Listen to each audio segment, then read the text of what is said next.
अस्सलाम वालेकुम दोस्तों, मैं हूं इंतखाब सूरी और आप देख रहे हैं हमारे चैनल प्रॉपर्टी अपडेट्स।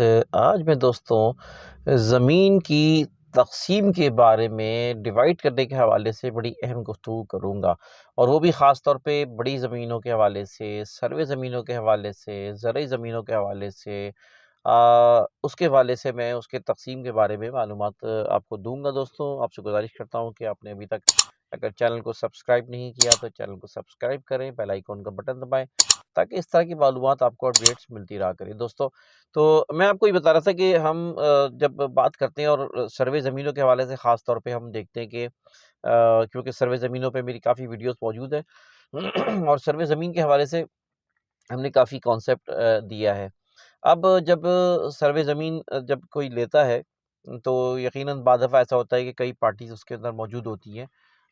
तो उसमें अच्छा होता है कि उसकी पार्टीशन करवा लिया जाए।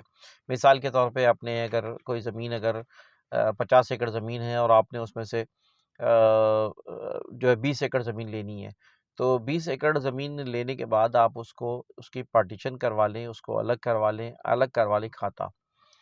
जब खाता अलग करवा लेंगे तो फिर आपका वो रुपया कहलाता है, वो रुपया हो जाएगा। लेकिन अगर खाता अलग नहीं करवाते, यानी डिमार्केशन, यानी खाता अलग करने का एक सबसे बड़ा फ़ायदा ये होता है कि डिमार्केशन हो जाती है कि आपकी ज़मीन है कहाँ पर, किस जगह मौजूद है। वरना ये कि हमेशा इसमें झगड़ा रहेगा और आप अभी ख़ास तौर पे वो बिल्डर्स, वो अफ़राद जो कि कोई प्रोजेक्ट करना चाहते हैं, तो अगर उन्होंने पार्टीशन नहीं करवाया और उन्होंने काम शुरू कर दिया, तो कल वो कोई भी खातेदार आपके ऊपर आ सकता है और कहता है कोई दावा कर सकता है जगह के हवाले से। तो लिहाजा ये एक जो है ज़मीन टप्पेदार आके उसके डिमार्केशन कर देता है, उसका उसके वो हिस्सा अलग हो जाता है कि ये हिस्सा आपका, ये हिस्सा अलग है। तो लिहाजा वो कहलाती है पार्टीशन। और पार्टीशन जब की जाती है तो उसमें जो है ना कई उसूल हैं जिसके बारे में मैं आपको बताऊंगा, और रेवेन्यू एक्ट 137 से लेकर 150 तक के इसमें इसको काफ़ी चीज़ों को डिफ़ाइन किया गया है। सबसे पहली बात ये है कि कौन इसको अप्लाई करेगा। तो इसकी अप्लाई जो इसके ओनर्स हैं वो अप्लाई करेंगे। ज़मीन के जो ओनर्स होते हैं वो उसकी एप्लीकेशन, अच्छा आपने अगर ज़मीन ली 20 एकड़, तो और आप अप्लाई करेंगे, तो आपको अपने वो जो है जब अप्लाई करेंगे, अगर ज़मीन आपके नाम है, अगर ज़मीन आपके नाम नहीं हो तो आप अप्लाई नहीं कर सकते। तो जिसके जो नाम होगा वो अप्लाई करेगा। हाँ, जनरल पावर अटॉर्नी लेकर वो बात अलग है, लेकिन ये कि इस वक्त वो मिल्कियत जिसकी होगी तो वही अप्लाई कर सकेगा। तो जब वो अप्लाई करेगा तो उसमें दूसरी पार्टी को भी वो नोट किया जाएगा, उसको भी जो है ना वो लेटर जाएगा और उसको भी बुलाया जाएगा। अच्छा, इसी तरह जो है ना मुश्तरका भी दरख्वास्त दे सकते हैं जनरल पावर अटॉर्नी में। अच्छा, किसी को ऐड भी किया जा सकता है जो मालिक ना भी हो, अगर वो चाहे एप्लीकेंट जिसने अप्लाई किया हुआ है, और अगर मुख्तियारकार या रेवेन्यू ऑफिसर चाहे तो वो किसी को बुला सकता है जो कि उससे मुतल्लिक़ हो। मिसाल के तौर पे एक ज़मीन है जिसके ऊपर वो उसने पार्टीशन करनी है, तो अब वो वहाँ पर कोई पड़ोस में किसी को एतराज़ भी हो सकता है, वो एक झगड़ा खड़ा हो सकता है या कोई और मैटर हो सकता है, तो वो किसी को ऐड भी कर सकता है जो उसका मालिक ना भी हो। अच्छा, अभी किसी के विरासत के हवाले से अगर कोई हो, लेकिन अभी वो डिक्लेयर ना हो, उसको कोर्ट के से डिग्री ना मिली हो, तो वो अप्लाई नहीं कर सकता। हाँ, अलबत्ता ये कि अगर सूट ऑफ स्पेसिफिक परफॉर्मेंस उसने किया हुआ हो, उसके बाद अगर उसको डिग्री मिल जाए तो वो भी उसमें शामिल हो सकता है। अच्छा, वो ज़मीनें, वो अराज़ी शामिल नहीं, वो नहीं होती जो कि ऑलरेडी किसी हवाले से, जैसे मिसाल के तौर पे कोई मदरसा वहाँ बन चुका है या कब्रिस्तान डिक्लेयर हुआ हुआ है। तो इस तरह की ज़मीन या पानी का वहाँ पे गुज़रगाह है, पानी गुज़रता है वहाँ से, कोई दरिया मिसाल के तौर पे गुज़रता है किसी की ज़मीन से, तो वो दरिया तो नहीं बदल सकता। हाँ, दरिया की जैसी हैयत चेंज होगी तो उसके वक़्त भी मामलात हो सकते हैं, लेकिन फ़िलहाल वो दरिया नहीं बदल सकता, वो कब्रिस्तान नहीं हट सकता।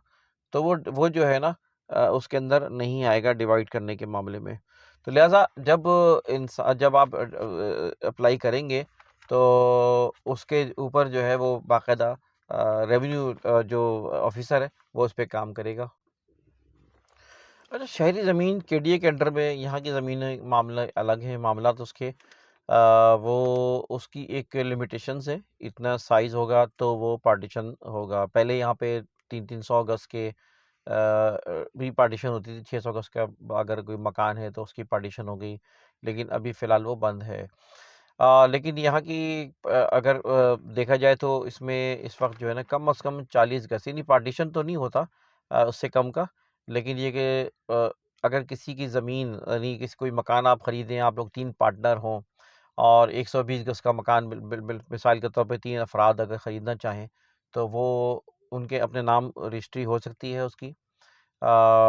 म्यूटेशन हो सकती है 3 पार्टनर्स की, लेकिन कम से कम ज़मीन का हिस्सा 40 गज़ का होना चाहिए। 40 गज़ से कम की म्यूटेशन नहीं होती या 40 गज़ से कम की जो है पार्टनरशिप डीड नहीं होती।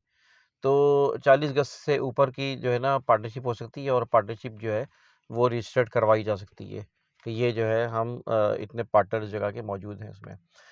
अच्छा, जब आप ज़रूरी ज़मीनों के लिए या उसके लिए आप जब तक अप्लाई करते हैं तो क्वेश्चन ऑफ टाइटल आ सकता है कि टाइटल जो है ना वो उसके ऊपर कि भाई ये कितना मालिक कितना हिस्सा है उसका, लिहाजा रेवेन्यू ऑफिसर उसकी तहकीकात भी करेगा और बाज़ दफ़ा किसी पेचीदगी की सूरत में वो सिविल कोर्ट को भी रेफ़र कर सकता है कि वहाँ से आप ऑर्डर लेकर आएँ। इसका टाइम होता है मतलब 180 180 डेज़ का होता है। अच्छा हाँ, एक एनओसी फॉर सेल भी निकालते हैं। जब ज़रूरी ज़मीन कोई आप बेचना चाहें, काम करना चाहें तो फिर वो उसके ऊपर एनओसी फॉर सेल निकलती है और इसके जो है ना 2 माह टाइम होता है। अगर 2 माह गुज़र गए तो फिर वो एप्लीकेशन जो है ना वो ख़त्म हो जाएगी, फिर उसके बाद दोबारा सारे पैसे आपको देने पड़ेंगे। प्राइवेटली भी जो है आप कर सकते हैं, लेकिन प्राइवेटली जो है ना उसकी वो हैसियत नहीं होती है। लिहाज़ा अगर तक़सीम करते हैं तो रजिस्ट्रार ऑफ़िस में बाकायदा उसकी जो है ना वो इसकी रजिस्ट्री कराई जा सकती है और जब आप अप्लाई करेंगे तो रेवेन्यू ऑफ़िसर तहकीकात कर सकता है और उसमें मिसाल के तौर पे इनहेरिटेंस हैं, उसमें वरसा जो है उसमें कोई छोटा बच्चा है जिसकी एज अभी कम है और 18 साल नहीं हुई है, तो लिहाज़ा वो उसको जो है ना वो मामला रोक भी सकता है, तहक़ीक़ कर भी सकता है। ये उसका इख्तियार है। तो ये जो डीड बनती है इसको इंस्ट्रूमेंट ऑफ पार्टीशन कहते हैं और ये जो है ना जो है ये मतलब एसी 1 ऑफ़िसर कहलाता है, वो इसको कर सकता है। तो ये थी दोस्तों कि आपको किसी ज़मीन को जब सर्वे ज़मीन आप कोई लेते हैं तो उसकी पार्टीशन कर लेना बेहतर होता है, वरना कल कोई झगड़ा-खार हो सकता है और पार्टीशन का मतलब फिर मैं बताऊँगा कि बाकायदा पार्टीशन के लिए मतलब ये है कि आप अपना हिस्सा एक अलग कर लें, उसकी डिमार्केशन करवा लें, उसके मालिक बन जाएँगे। अब सर्वे नंबर अगर मिसाल के तौर पर 137 है किसी जगह का, तो वो 137, 138 कोई 2 सर्वे नंबर है, ज़मीन आ रही है, तो आपने अप्लाई कर लिया तो आपका 137/1 होगा, उसका दूसरे का 2 हो जाएगा ऑब्लिक करके। आम तौर पे इस तरह की पार्टीशन हो जाती है, लेकिन वो पार्टीशन अलग करने के बाद फिर रुपया कहलाती है। तो ये तो दोस्तों तक़सीम ज़मीन की तक़सीम, बड़ी अराज़ी की तक़सीम जिसके रेवेन्यू की ज़मीनें कहलाती हैं, इसके बारे में दोस्तों मैंने बताया। साथ रहिए, अगली वीडियो में फिर मुलाकात होगी इंशाअल्लाह। इंतखाब सूरी को इजाज़त दी। अल्लाह हाफ़िज़।